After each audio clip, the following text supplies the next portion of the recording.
Hello friends, welcome to my channel Pathak academy. तो आज हम लोग इंडियन पॉलिटी देखेंगे। क्या देखेंगे? आज हम लोग इंडियन पॉलिटी देखेंगे। ठीक है, इंडियन पॉलिटी देखेंगे, जिसमें हम लोग देखेंगे कि इंडियन कॉन्स्टिट्यूशन का आधारशिला कैसे रखा गया था, कहाँ से स्टार्ट हुआ था, जिससे कि हम लोग के इंडियन कॉन्स्टिट्यूशन भारतीय संविधान की आधारशिला को रखा गया। तो ये आपका रेगुलेटिंग एक्ट से ही स्टार्ट हो जाता है। तो जितने भी एक्ट हैं उसको हम लोग एक बार गो थ्रू कर लेते हैं। जल्दी से एक बार हम लोग इसको देख लेते हैं कि सारे एक्ट क्या थे। ठीक है, और यही आधारशिला आगे चलकर आपको इंडियन कॉन्स्टिट्यूशन में भारतीय संविधान में परिवर्तित होगा। ठीक है, तो यहाँ पर बात करते हैं। फर्स्ट पॉइंट है हमारे पास रेगुलेटिंग एक्ट।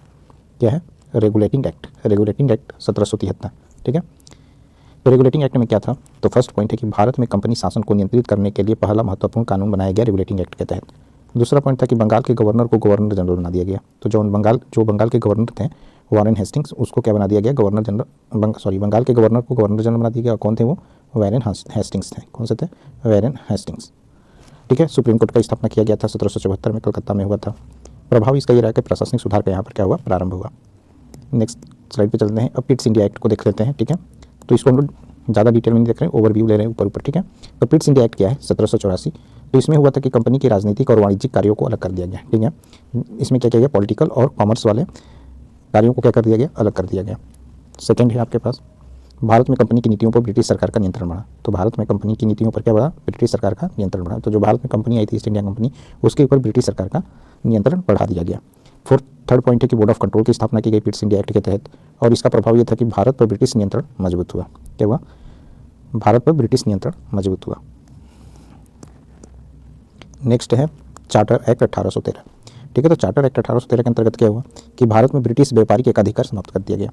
क्या कर दिया गया? भारत में जो ब्रिटिश का व्यापारिक एकाधिकार था, मोनोपोली था, उसको समाप्त कर दिया गया। सेकंड पॉइंट था कि भारतीय शिक्षा के लिए फंड प्रदान किया गया। ठीक है, तो एजुकेशन के लिए, इंडियन एजुकेशन के लिए यहाँ पर आपका चार्टर एक्ट 1813 के तहत काम थोड़ा बहुत किया गया। तो यहाँ पर क्या किया गया? भारतीय शिक्षा के लिए फंड प्रदान कर दिया गया।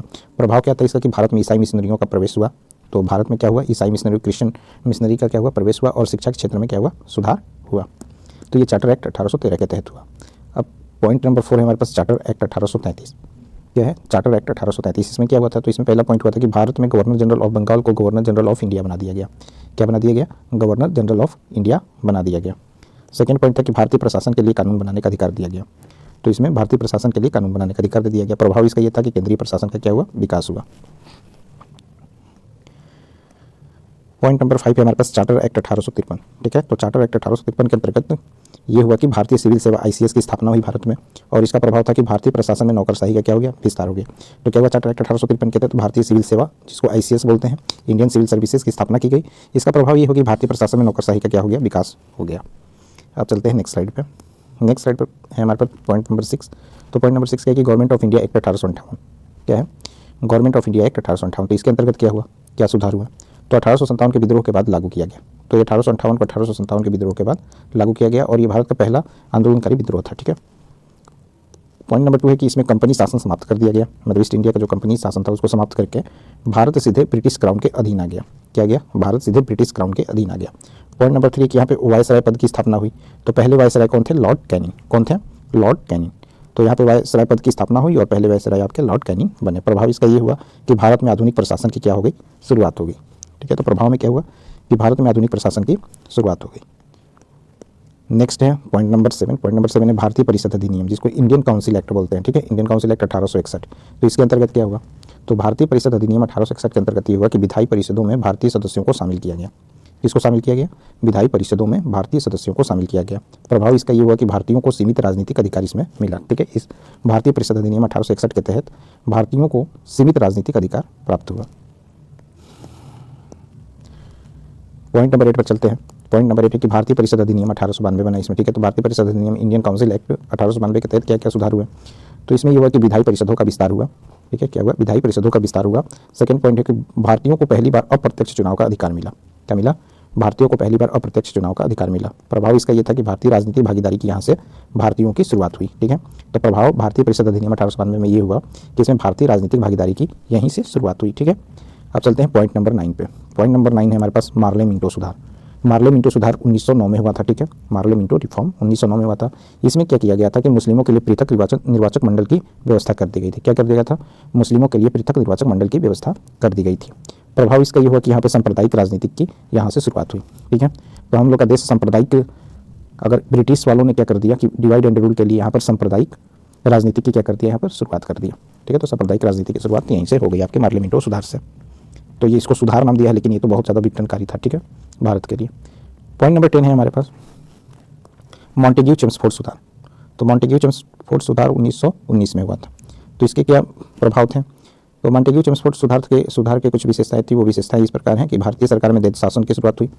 ठीक है, तो मॉन्टेग्यू चेम्सफोर्ड सुधार के अनुसार भारत सरकार में द्वैध शासन का शुरुआत किया गया, जिसको डायरकी बोलते हैं। ठीक है, जिसमें आपका केंद्र और प्रांतों में सत्ता का बंटवारा किया गया। किसमें किया गया? केंद्र और प्रांतों में सत्ता का बंटवारा किया गया।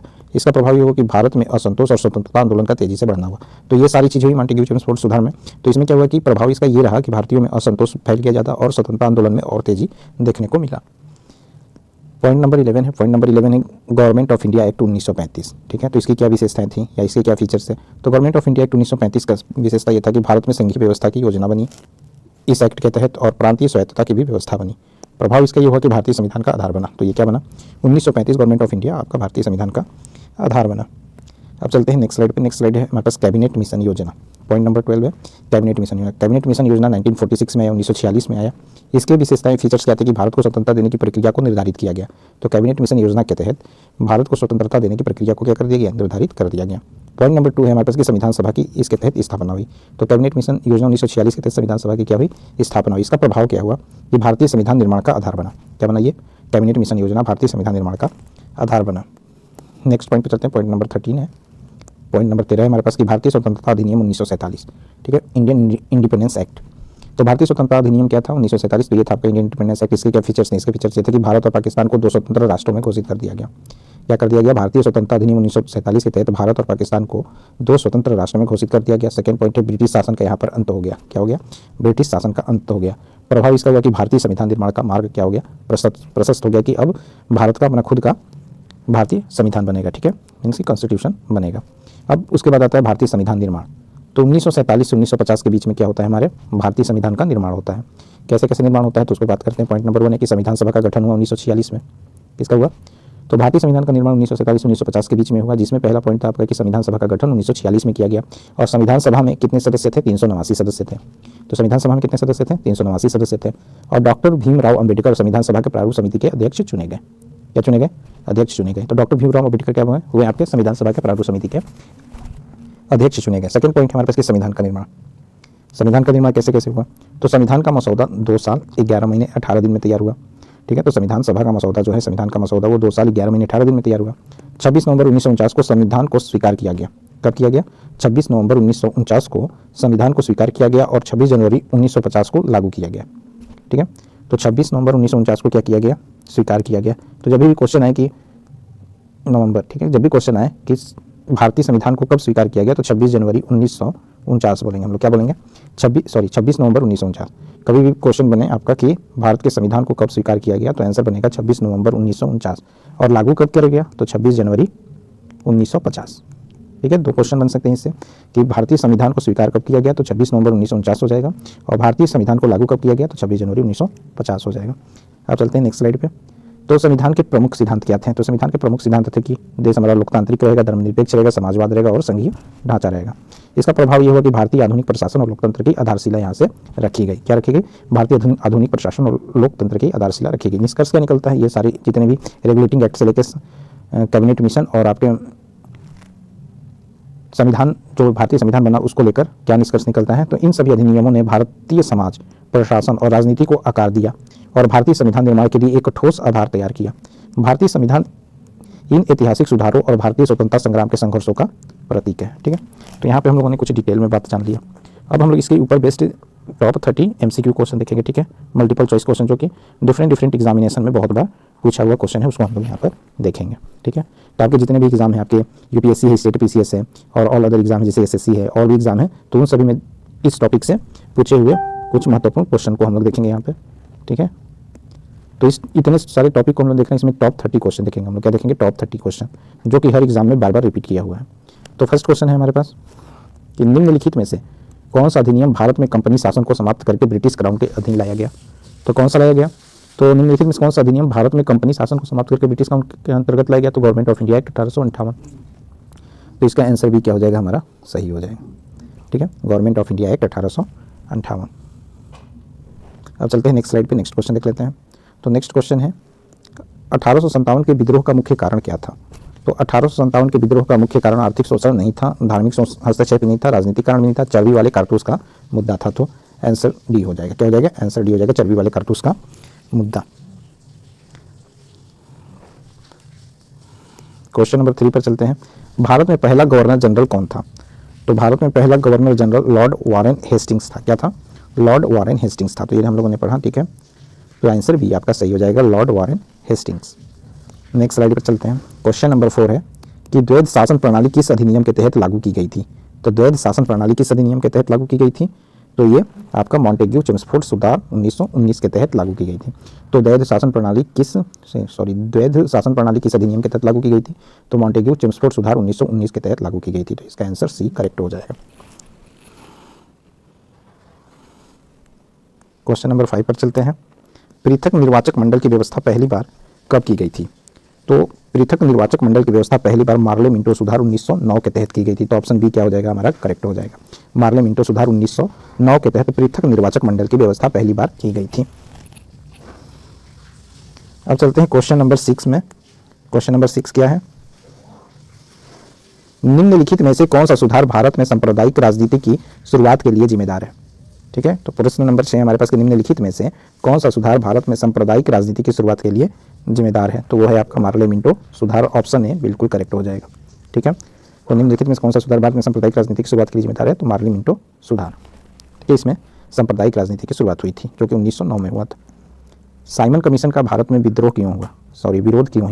ठीक है, तो क्वेश्चन नंबर 7 है कि साइमन कमीशन का भारत में विरोध क्यों हुआ? क्योंकि इसमें भारतीय सदस्यों की कमी थी। तो ऑप्शन ए हमारा क्या हो जाएगा? करेक्ट हो जाएगा। तो आंसर ए हमारा सही हो जाएगा कि भारतीय सदस्यों की कमी होने के साइमन कमीशन में कहता है कि भारतीय सदस्यों की कमी थी या भारतीय सदस्य नहीं थे, इस वजह से इसका विरोध किया गया। प्रश्न संख्या 8 पर चलते हैं। पूर्ण स्वराज का प्रस्ताव कांग्रेस ने कब पारित किया? तो पूर्ण स्वराज का प्रस्ताव कांग्रेस ने 1929 में प्रस्तावित किया। ठीक है, पूर्ण स्वराज का प्रस्ताव कांग्रेस ने कब पारित किया? 1929 में।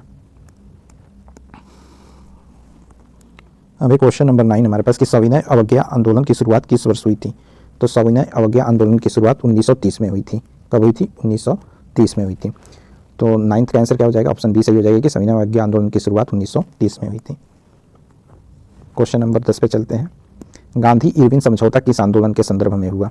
तो गांधी इरविन समझौता किस आंदोलन के संदर्भ में हुआ? तो सविनय अवज्ञा आंदोलन के संदर्भ में हुआ। ऑप्शन बी क्या हो जाएगा? बिल्कुल सही हो जाएगा, सविनय अवज्ञा आंदोलन के तहत के संदर्भ में हुआ गांधी इरविन समझौता। अब चलते हैं क्वेश्चन नंबर 11 पर। भारतीय संविधान सभा के अध्यक्ष कौन थे? तो भारतीय संविधान सभा के अध्यक्ष डॉक्टर राजेंद्र प्रसाद थे। ऑप्शन बी क्या हो जाएगा? हमारा सही हो जाएगा, doctor Rajendra Prasad. Next slide पर चलते हैं। निम्नलिखित में से कौन भारतीय संविधान का जनक कहा जाता है? तो भारतीय संविधान का जनक डॉक्टर भीमराव अम्बेडकर, भारतीय संविधान सभा का अध्यक्ष कौन थे? हो गया। अब जनक क्या हो जाएंगे? डॉक्टर भीमराव अम्बेडकर। ठीक है, तो निम्नलिखित में से कौन भारतीय संविधान के जनक किसको कहा जाता है? तो डॉक्टर भीमराव अम्बेडकर को। नेक्स्ट स्लाइड पे चलते हैं। भारत छोड़ो आंदोलन का नारा किसने दिया था? तो भारत छोड़ो आंदोलन का नारा महात्मा गांधी जी ने दिया था। प्रश्न संख्या 14 पे चलते हैं। 1946 में कैबिनेट मिशन योजना का मुख्य उद्देश्य क्या था? भारत का विभाजन, भारत को संविधान निर्माण के लिए मार्गदर्शन, पूर्ण स्वतंत्रता प्रदान करना या प्रांतीय स्वायत्तता? तो भारत को संविधान निर्माण के लिए मार्गदर्शन करना 1946 में कैबिनेट मिशन योजना का मुख्य उद्देश्य था। तो ऑप्शन बी बिल्कुल सही हो जाएगा। क्वेश्चन नंबर 15 पे चलते हैं। दांडी यात्रा किस उद्देश्य से शुरू की गई थी? तो दांडी यात्रा नमक कानून का उल्लंघन करने के लिए शुरू की गई थी। ठीक है, तो दांडी यात्रा किस उद्देश्य से शुरू की गई थी? तो नमक कानून का उल्लंघन के उद्देश्य से शुरू की गई थी।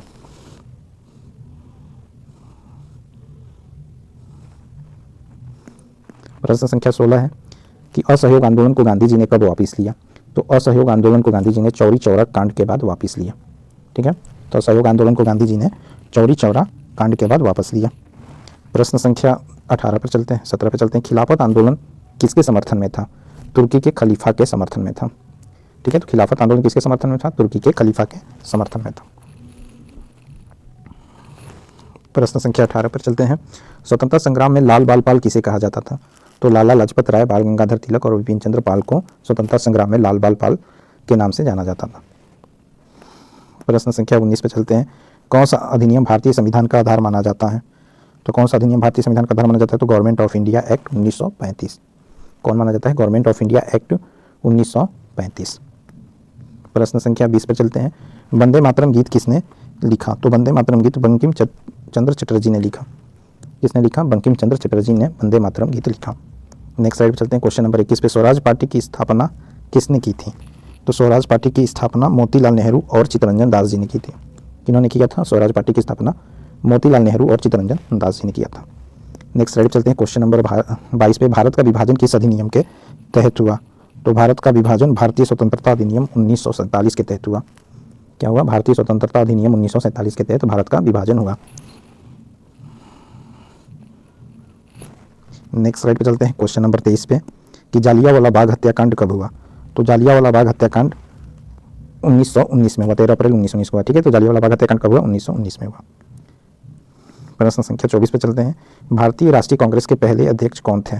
तो एओ ह्यूम थे। कौन थे? एओ ह्यूम। तो भारतीय राष्ट्रीय कांग्रेस के पहले अध्यक्ष एओ ह्यूम थे। ठीक है,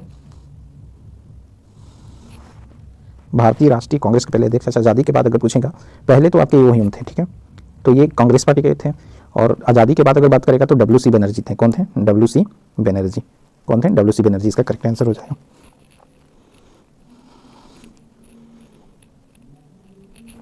नेक्स्ट क्वेश्चन पे चलते हैं। क्वेश्चन नंबर 25, नमक सत्याग्रह का नेतृत्व गांधी जी ने कहाँ से किया था? तो साबरमती आश्रम से किया था। कहाँ से किया था? साबरमती आश्रम से किया था। क्वेश्चन नंबर 26 से है हमारे पास कि गोलमेज सम्मेलन कब आयोजित हुआ? ठीक है, तो गोलमेज सम्मेलन कब आयोजित हुआ? तो गोलमेज सम्मेलन जो था आपका, प्रथम गोलमेज सम्मेलन, वो 1930 में आयोजित हुआ। ठीक है, 1930, 31, 32 तीन गोलमेज हुए थे। एक 1930 में था, एक 1931 में था, एक 1932 में हुआ था। ठीक है, प्रश्न संख्या 27 पे चलते हैं। तो प्रश्न संख्या 27 है, भारतीय संविधान को कब अपनाया गया? तो भारतीय संविधान को कब अपनाया गया? 26 जनवरी 1950 को। अच्छा, अपनाया गया कब? अपनाया गया तभी अपनाया गया, तो लागू कब हुआ था? तो वो 1950 में हुआ था। तो यहाँ पे अपनाया गया पूछा है तो 26 नवंबर 1949 हो जाएगा। क्वेश्चन नंबर 28 है, भारत में स्थायी बंदोबस्त किसने शुरू की थी? तो भारत में स्थायी बंदोबस्त लॉर्ड कॉर्नवालिस ने शुरू की थी। किसने शुरू की थी? लॉर्ड कॉर्नवालिस ने शुरू की थी। प्रश्न संख्या 29 पे चलते हैं। प्रश्न संख्या 29 से, कांग्रेस का विभाजन गर्म दल और नरम दल में कब हुआ? तो कांग्रेस का विभाजन नरम दल और गर्म दल में 1907 ईस्वी में हुआ। कब हुआ? 1907 ईस्वी में हुआ। ऑप्शन बी बिल्कुल सही है। अब लास्ट क्वेश्चन देख लेते हैं कि भारत में रैयतवाड़ी प्रणाली किसके द्वारा शुरू की गई थी? तो भारत में रैयतवाड़ी प्रणाली जो है वो आपका थॉमस मुनरो द्वारा शुरू की गई थी। तो आज के वीडियो लेक्चर में इतना ही क्वेश्चन। ठीक है, आई होप आपको वीडियो लेक्चर इन्फॉर्मेटिव लगा, अच्छा लगा हो। अगर वीडियो लेक्चर आपको इन्फॉर्मेटिव और अच्छा लगा हो तो आप इस वीडियो लेक्चर को ज़्यादा से ज़्यादा लाइक करें, ज़्यादा से ज़्यादा दोस्तों के बीच शेयर करें, और जो इस चैनल पर नए हैं चैनल को सब्सक्राइब करना ना भूलें, और साथ ही बेल आइकन बटन को भी प्रेस करना ना भूलें, जिससे कि जो भी नई वीडियो का नोटिफिकेशन हो वो आप तक पहले पहुंच सके। तब तक के लिए बाय बाय, जय हिंद, जय भारत।